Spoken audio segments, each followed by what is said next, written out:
Per viewer request, I'm going to be covering a Pokemon that's already in this game, but it's not particularly popular, so I think it will be interesting to go over its moveset, all that stuff. Ultimately, to just kind of take a look at why people aren't using this Pokemon very much, and that Pokemon is going to be Gallade. So starting with typing, as always, Gallade is Fighting Psychic. The offensive spread is actually fairly decent because Fighting has very good offense, and Psychic actually helps it with Poison, whereas Fighting covers Dark for Psychic, but neither of them do hit a mono Psychic type very well, which is probably why about 9-ish% of Pokemon actually resist this dual stab.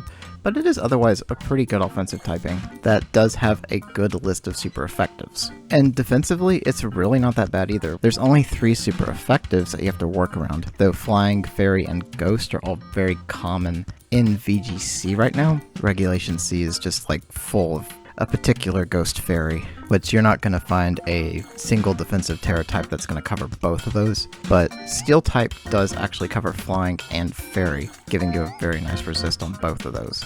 As far as natural resist, we do have Fighting and Rock, which isn't really that great, but I guess you can switch this in on a Rock Slide and it won't take too much damage. So there's really not a whole lot to talk about there, as much as it doesn't have too much going wrong for it as far as the defensive spread goes. Now, Gallade got an interesting buff in this game specifically, because a new ability was added called Sharpness, which buffed the power of slicing moves by 50%. The thing is, Gallade has some pretty good slicing moves that we will get into later, but there are the other abilities like Steadfast, which I don't really think is particularly useful on this, and Justified for if you really want to go for that gimmicky beat-up setup.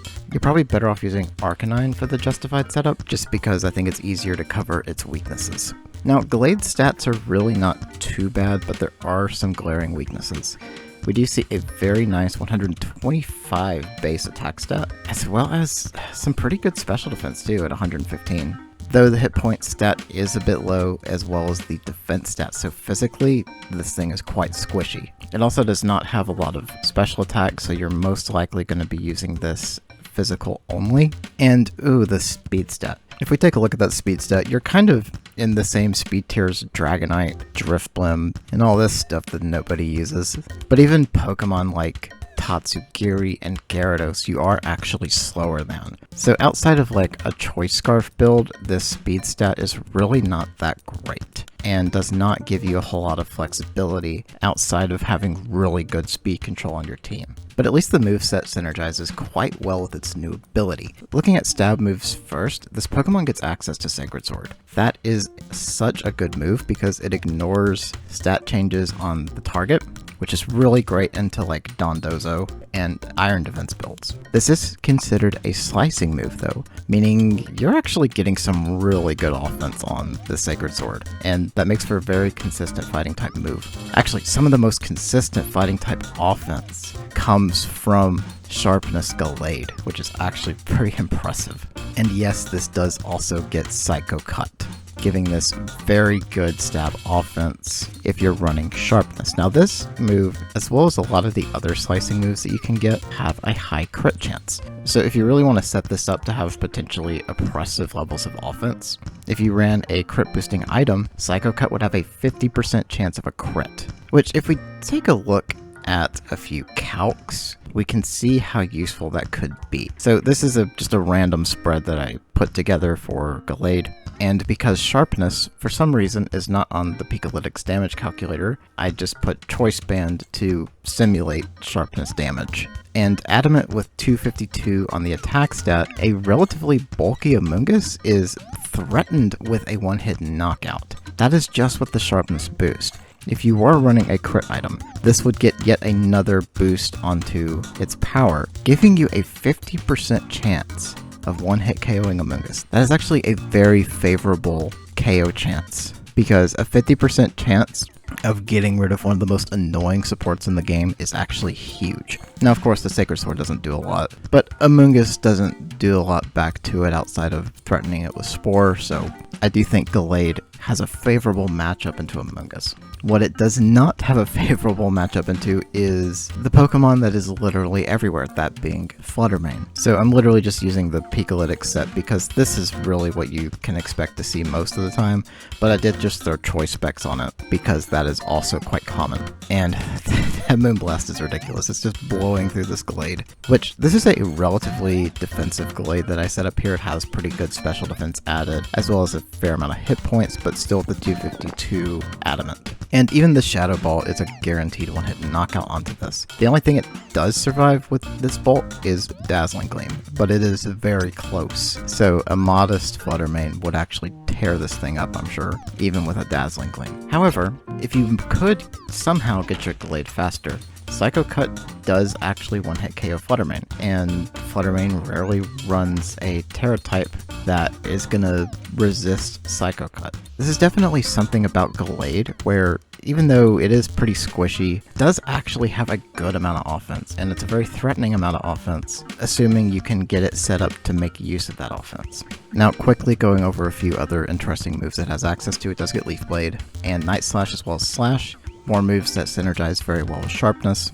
And this Pokemon does get access to a massive amount of moves, but I'm going to just pick out specific ones that I think could be quite useful. Somehow this gets Will-O-Wisp, and I really don't understand why, but some other supportive moves. We do have Skill Swap, Imprison, Taunt, Screens, Icy Wind and Bulldoze for speed control, Charm, Quick Guard, Wide Guard, Heal Pulse, Feint, Helping Hand, Leer and Growl, Hypnosis, and even Life Dew. And I think there's a few more, but I'm just gonna stop right there because this thing has one of the biggest movesets in the game for some reason. Even more oddities like Shadow Sneak and Mystical Fire, Destiny Bond, Disable. There's so many different ways you can set up Gallade. It's actually kind of insane, the moveset potential for this Pokemon.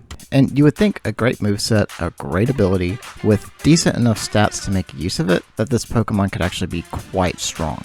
And in a way it is. So why is nobody using this thing? Well, probably because of Fluttermane, if I had to take a guess. It's very hard to position Gallade against Fluttermane, especially if your team is built for Gallade's offense being primary, because all your opponent has to do is have a Specs Fluttermane sitting in the back, just waiting for the late game, while the rest of the team just slowly picks apart everything but Gallade. Because once you get to that end-game scenario, if you're stuck with Gallade and you're fighting a Fluttermane, good luck. You're basically done for. Outside of like a Focus Sash Gallade maybe. But then again, you'd have to keep it from not getting hit. And yeah, this thing's kind of squishy when it does get hit. So I think the big issue is getting it set up properly is just a lot of effort. And the popular Pokemon in the meta right now make it extremely difficult to do that, because a lot of the Paradox forms just give this thing a hard time. Even though it does have some pretty good options into some of them, and it does have very good offense in general, its offense is not enough justification for a lot of people to run it. But even as a support, it does have really good options. It's just way too squishy to really be that good of a support. It will not last but like a turn or two at the most. And even a resisted hit on the physical side is still going to be putting on a lot of damage onto this thing. So I don't really think it's bad. Aside from it being kind of squishy, there's really nothing wrong with it. Because as we went over, like, it has a massive moveset. Its ability is really good. Having a 50-50 for one-hitting Amoonguss, that's great. But you have to get it there. You have to get it in that position where it will one-hit KO the Amoonguss. And that's going to require a dice roll for one, as well as outplaying your opponent, because your opponent's going to see that Gallade and they're not going to let you hit it. While yes, a crit build would help you with things like Intimidate, I just don't think the overall combination of Gallade works out very well in this meta. Though maybe in future DLC meta, there will be a really good synergy for Gallade that could really set it up to be quite strong in the future, but then again, we're probably going to see even stronger Pokemon show up, so I don't know. It's somewhere in like the B tier area where like, yeah, it's good. You just don't see it because no one wants to try to figure out how to position it well. I think that's about all I can really say about Gallade. I hope you enjoyed this video, and if you have any suggestions for Pokemon under the radar that you want to see me cover, let me know down in the comments below. But as always, thank you so much for watching, and I'll see y'all next time.